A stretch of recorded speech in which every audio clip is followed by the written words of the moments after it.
Hey there, um, welcome back. Today I'm going to show you how to hotwire a Geotrax train.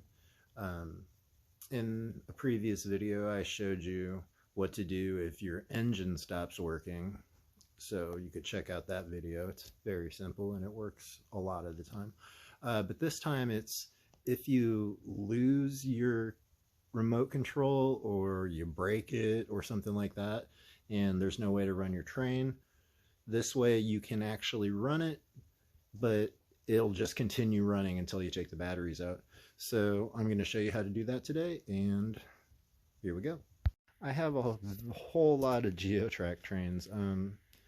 Some were my kids, some I just, every time I see them at Goodwill, I pick them up. I probably have miles upon miles of track, but these are some of my engines. These currently work. I tinkered with them and they're all perfect.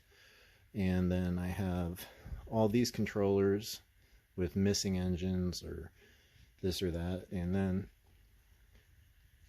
I have this one that doesn't have a remote control. So what I'm going to do is I'm going to take this apart and show you how to hotwire it, and so you can at least use it. So first off, you're going to have to remove some screws. You're going to remove these two, and then you can see down here underneath the wheels, those two, and that guy there. So we're going to go ahead and we're going to remove those with just a regular Phillips screwdriver. And you may notice that it's missing a wheel. That's why I chose to test out how to do this on this one. I've Googled so many different ways and nothing told me how to do it. There is a fella on Geotrax Packs Facebook group, Dwayne. Shout out to Dwayne. He gave me some info, but by that point I had already fiddled with it and figured it out. So take out those screws is what we're going to do. Alright, so I guess you don't have to remove that side screw, wherever it is, just those four. So once you do that, gently pull up on it. You don't want to break any of the wires or anything. And so once you get it off, it's going to look like this. You're going to have your circuit board, two wires going up to this guy. This is, we really don't need this anymore because that whole deal just has to do with the powering on and off, which we aren't going to need anymore because it's just always going to run. And I believe it's this little guy right here. I think that is the receiver for the remote. So in another video, I'm going to try to replace that receiver onto a different type of engine and see if I can get it to work with a different remote. But again, that's in a different video. So what we're going to do now is there's two screws up here. We're going to take those off. And I'll do that and get them unscrewed. Pull up on it ever so gently. We're going to get underneath it. Basically, you got the two wires coming from there.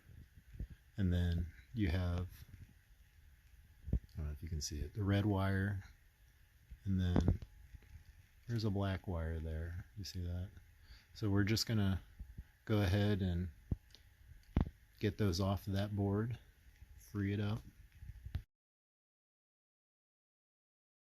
Alright, so we got that circuit board off there. That leaves the red one connected to that little battery terminal.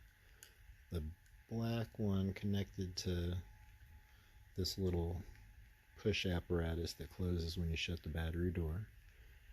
And then you've got the brown wire at the bottom and the white wire at the top. I'm colorblind, so you know, I'm shouting out colors like I know or something, but yeah.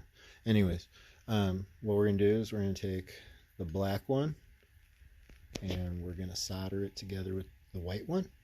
We're going to take the red one and solder it together with the brown one. Or you could just use all new wires and just remember that one goes on to that little bottom part right there. You're actually, if you do it that way, you're going to be soldering it onto the back side of the board, but it still works. It's just kind of the hassle to get that board off to do it from the back. And again, you can just resolder this wire from there onto the top, and you're done. This is what it's going to look like. So I went ahead and I had to tear the battery door off so I could get it closed, so I could demonstrate that it actually works.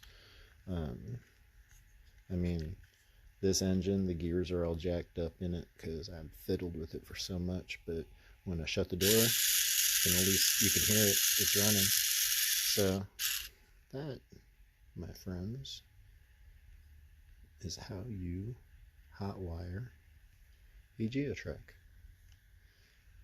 So one might say that it's strange for a grown man to be playing with kids' toys, but it's actually a good way to learn how to solder and circuitry and stuff like that on a really small level. Like, it's the step one of learning how to do it. So my solder gun sucks, so I had kind of an ordeal doing all of this, but I've got another one on order for when I go ahead and switch that little, I think it's a remote control receiver.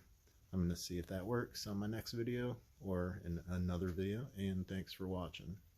Don't forget to like and subscribe.